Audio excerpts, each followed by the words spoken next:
Well, I'm riding down Fifth Street, I'm coming down Main. I'm tired to bum my neck afford to buy cocaine. But cocaine is gonna kill my honey dear. Now won't you tell it to me, tell it to me. Drink your corn liquor, let the cocaine be. Cocaine is gonna kill my honey dear.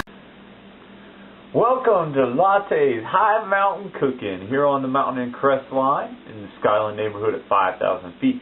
Today, we've got a special treat for you.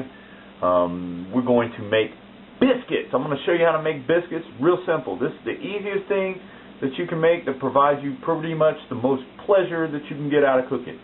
So I'm going to show you how to do it. It's real easy, real simple. Doesn't take a lot of steps. So we're just going to get right into it.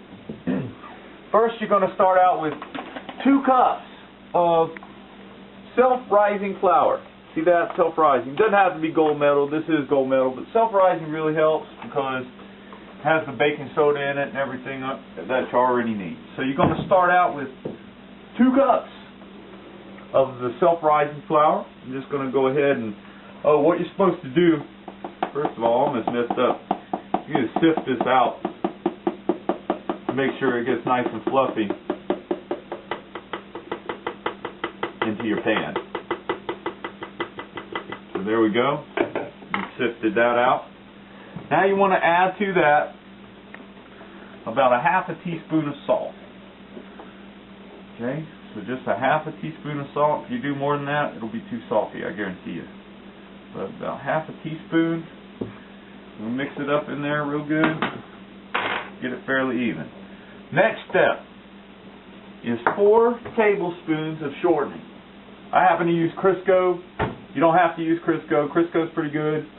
But 4 tablespoons, 4 big tablespoons of shortening. We're going to add that to our flour that's in the bowl here.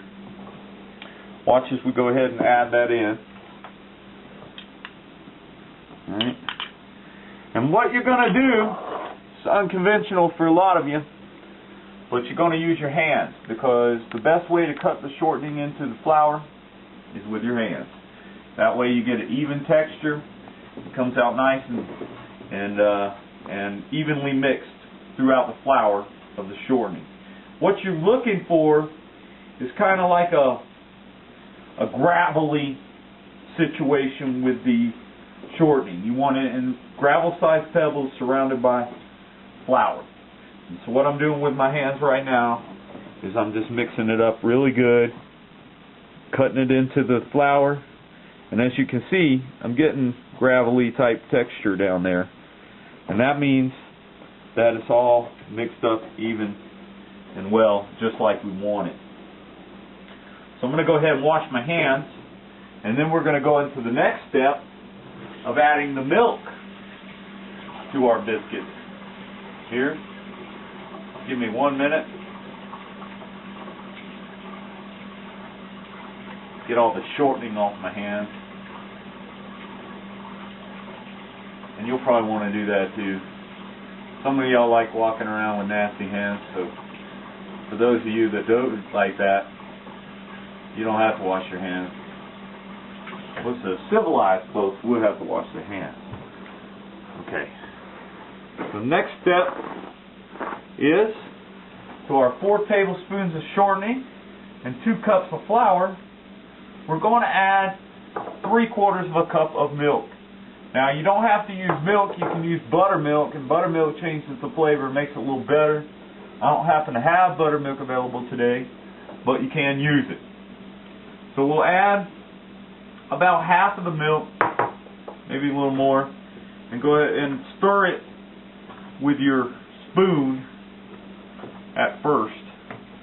And as you can see, it's starting to thicken up in there and get lumpy, and you can tell that the milk is doing its magic with this combination. Okay, so now that we're at that point, we've got all the milk that was in there mixed in. I'm going to add a little bit more. That's most of our 3/4 of a cup of milk there. I'm going to stir a little bit more with the spoon and try to get it pretty evenly distributed into the flour. And once I can no longer stir it, it becomes real stiff. You can't even stir it with a spoon anymore. That's when you got to use your hands again, and we're going to go ahead and do that. And watch what I do. You don't play with this for too long. But what you're trying to do with your hands is just get it into an even mass of dough and spread it out. Try to infuse some of the flour that's left in the bottom of the pan to make it a little drier on the outside so you can manipulate it. And you don't want to mess with this too long. It's not like we're kneading bread here. That's about as long as you want to mess with it, folks, right there. And there's your end result. You have a lump of dough there, and that's exactly what you want. Now I'm going to wash the dough off my hands once more. And I'll probably have to do this again midway through making the biscuit. Now you're going to get your biscuit pan. I have one right here. And then you're going to just take your dough and rip off pieces of the size of biscuit that you want. This is a pretty big biscuit. They don't have to be that big. But you just kind of pat it. Don't mess with it too long, and just throw it down there. That's how you do. And kind of try to mold them a little bit. There you go. Biscuit number 2. It's a smaller one. This is a small one. You do them any size you want. There's no actual shape or size.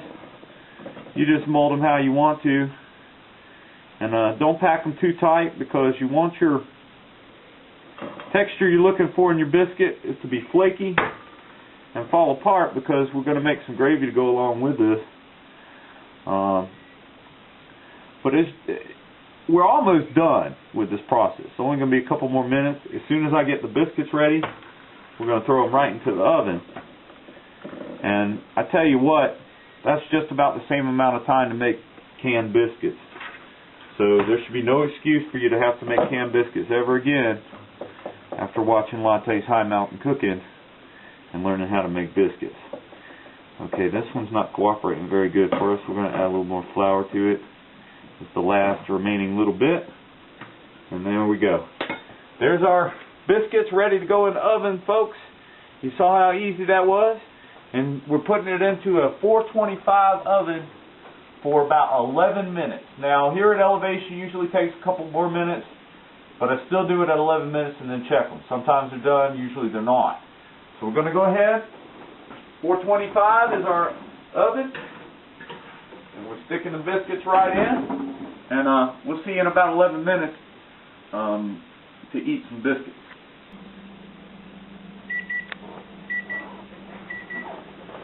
Alright, that is the sound of our biscuits being ready. They've been in there for about 12 minutes. We looked at them at 11, they weren't quite done.